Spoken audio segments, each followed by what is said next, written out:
Good morning from Ayodhya and welcome back to another day of my All India road trip. And ఈరోజు time అయితే 8:30 అయింది. ప్రస్తుతం అయితే room అయితే vacate చేయట్లేదు. ఈరోజు యాక్చువల్గా ఫస్ట్ టెంపుల్కి అయితే వెళ్ళి అయోధ్య రామ టెంపుల్కి వెళ్ళి చూసి వచ్చేద్దాము. చూసి వచ్చిన తర్వాత మరికొన్ని ప్లేసెస్ ఉన్నాయి. యాక్చువల్గా ఈరోజు మొత్తం అయోధ్యలో ఏవేమి ప్లేసెస్ ఉన్నాయి, ఎక్కడెక్కడ చూడాలి, ఏవేవి విజిట్ చేయాలి అందరు చూసుకొని టెంపుల్కి వెళ్ళి ఫస్ట్ అయితే టెంపుల్కి వెళ్ళి విజిట్ చేసి వచ్చేసి అప్పుడు రూమ్ వెకేట్ చేసి అప్పుడు మిగతా ప్లేసెస్కి వెళ్తాను. ఎనీవేస్ వీడియో స్టార్ట్ చేసే ముందు అందరూ ఫస్ట్ అయితే లైక్ చేయండి. అండ్ కొత్తగా వచ్చిన వాళ్ళు అయితే సబ్స్క్రైబ్ చేసుకోవడం మర్చిపోవద్దు. ప్రస్తుతం అయితే నేను రూమ్ నుంచి టెంపుల్కి సుమారు ½ గంట వాక్ అంట, 1 కిలోమీటర్ లోపే. ఫస్ట్ టెంపుల్ అయితే విజిట్ చేసుకొని వచ్చేద్దాం. ఈ వర్షం అయితే నన్ను వదిలేదు. నేను ఎక్కడికి వస్తే అక్కడ అలాగా వర్షం స్టార్ట్ అవుతుంది.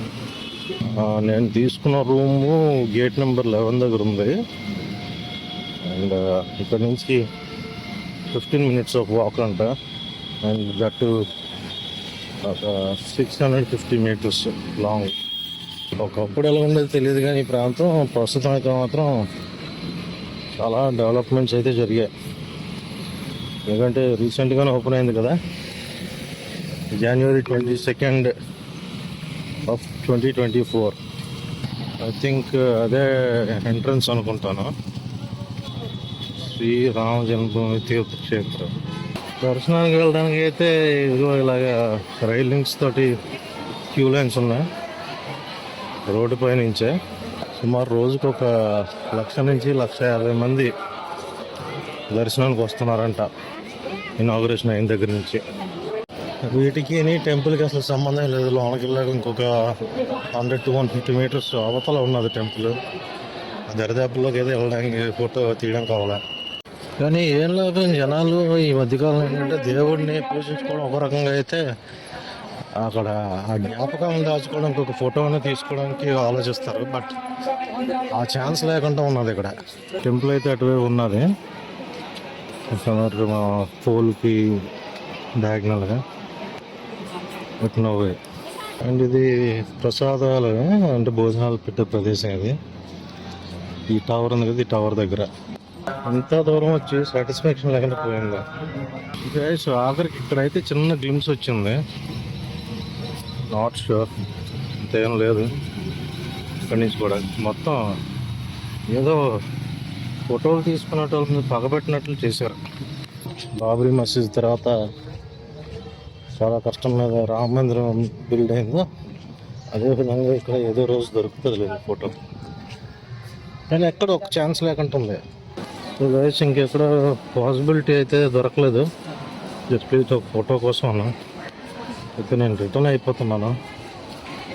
దగ్గరలో పక్కనే ఇంకా హనుమాన్ గారికి మందిరం ఉన్నది. ఇదేనండి అయోధ్యలో మరో ప్రాచీనమైన మరియు పురాతనమైన బాబ్రీ మస్జిద్ కాలం నాటి నుంచి కూడా ఉన్న హనుమాన్ గారి ఇది.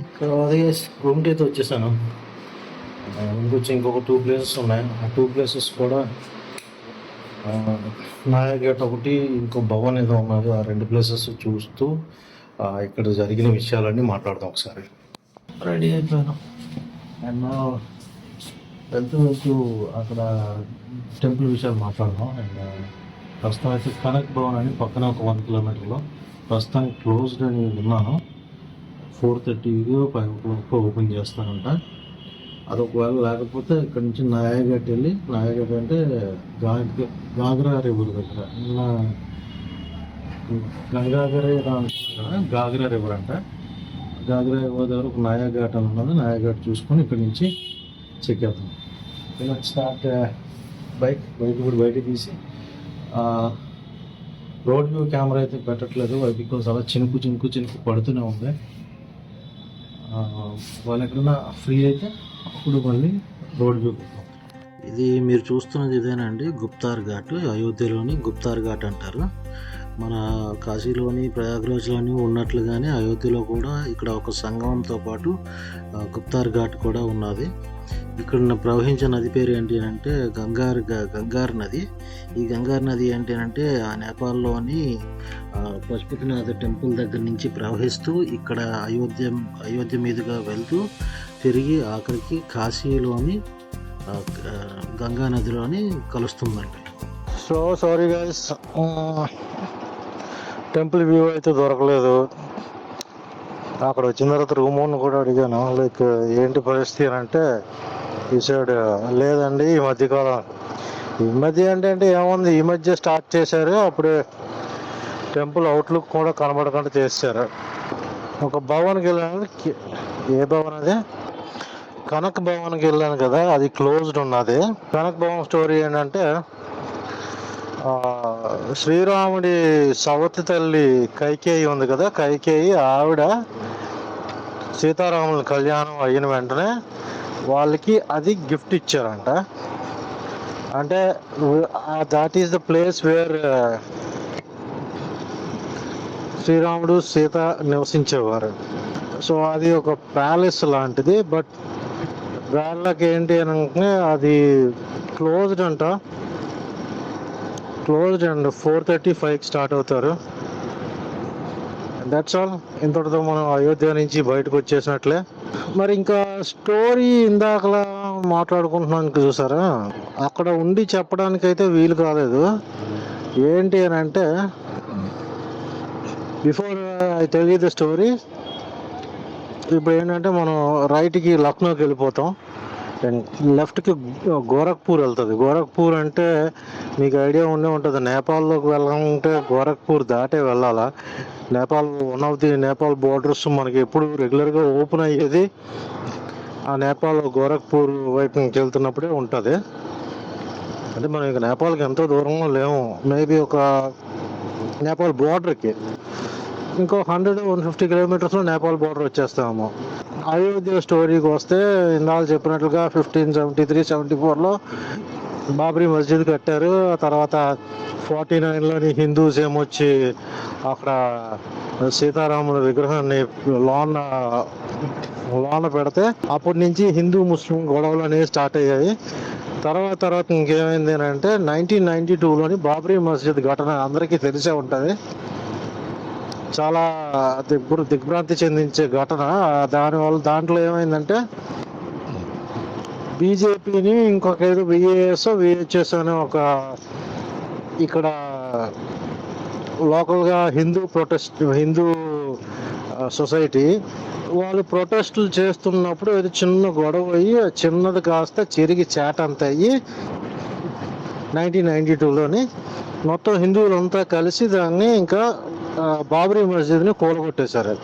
ఈ కూలగొట్టేసిన తర్వాత ఏమైందంటే ముస్లిమ్స్కి నెగిటివ్గా యాంటీగా జరిగిందని చెప్పి ఆ టైంలోని ఎన్నో నాళ్ళు చాలా స్ట్రగుల్స్ అయ్యి, చాలా ఫైటింగ్స్ అయ్యి, చాలా ప్రొటెస్ట్లు అయ్యాయి ఈ ప్రదేశంలోనే కాకుండా పాకిస్తాను, బంగ్లాదేశ్లో కూడా హిందువుల్ని నీచంగా చూడడం, హిందువుల్ని పనిష్ చేయడం, హిందువుల్ని కొట్టడం అన్నీ చాలా జరిగాయి. ఆ టైంలో ఏంటి అని అంటే సంథింగ్ 92 నుంచి ఈ బాబ్రీ మస్జిద్ డెమాలిషన్ నుంచి జరిగింది ఏంటి అని అంటే సుమారుగా 2000 మంది పైన ఇక్కడ ఇండియాలోని, పాకిస్తాన్లోని, బంగ్లాదేశ్లోని అన్ని చోట్ల కలుపుకొని, అంటే ముస్లిం హిందూ డామినేషన్స్ ఉన్న ఏరియాస్లోనే ఏంటి అని అంటే సుమారు 2000 పైబడి మంది ప్రాణాలు కోల్పోయారు.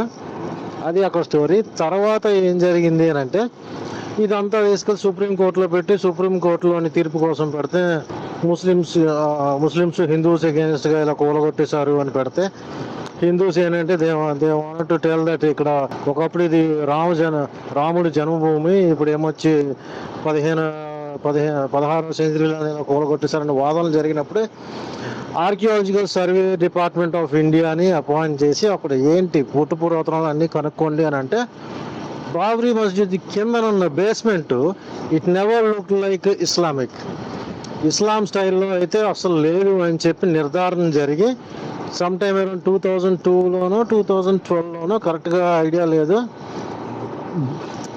ఆ టైంలోనే ఇంకా సుప్రీంకోర్టు ఫైనలైజ్ చేసింది. ఏమని ఫైనలైజ్ చేసిందంటే ఇది హిందువులకు సంబంధించిన ప్రదేశమే.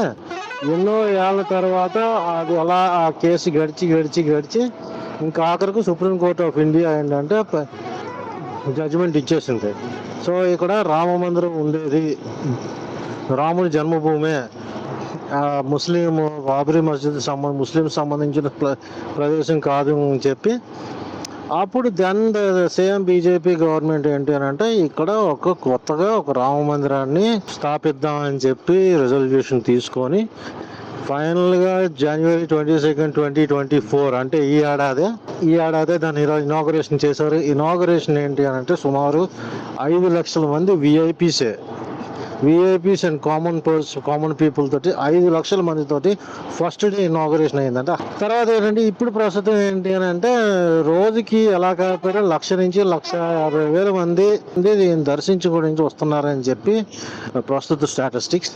ఎన్నాళ్ళ నుంచో పాటు పడితే ఒక రామాలయం, ఒక రాముడి జన్మభూమికి సుస్థిరమైన ప్రదేశం అంటే ఎప్పటిదో అప్పటి నుంచి కాదు అనుకుంటుంది ఫిక్స్ అయింది. వన్స్ జనవరి 22, 2024 నుంచి ఇంకా తిరుగు లేకుండా ఒక రేంజ్లో వెలుగుతుంది టూరిజం అని, పిల్గ్రిమ్స్ అని, మామూలుగా కాదు. సో అదండి అయోధ్య విషయాలు. బట్ ఓవరాల్గా అయోధ్య ట్రిప్ ఏంటంటే ఆఫ్ కోర్స్ శ్రీరాముడి దర్శనం అయ్యింది, హ్యాపీ ఫర్ దట్. అండ్ ఇంకొక బ్యాడ్ థింగ్ ఏంటి అని అంటే కనక్ భవన్ ఈరోజు క్లోజ్డ్, ఈవినింగ్ 4:35కి ఓపెన్ చేస్తారంట. అంటే లాస్ట్లో నాయాఘాట్, ఈ 4 ప్రదేశాలు. నాయాఘాట్ దగ్గర ఏదో చిన్న శివాలయం ఉన్నది, నాగేశ్వరనాథ్ శివాలయం ఒకటి ఉన్నది చిన్నది.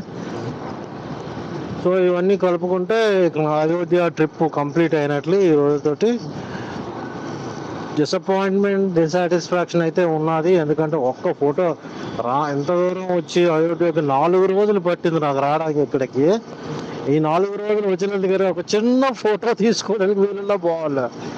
ఎక్కడ చిన్న స్పేస్ లేదు ఒక ఫోటో దిగడానికి.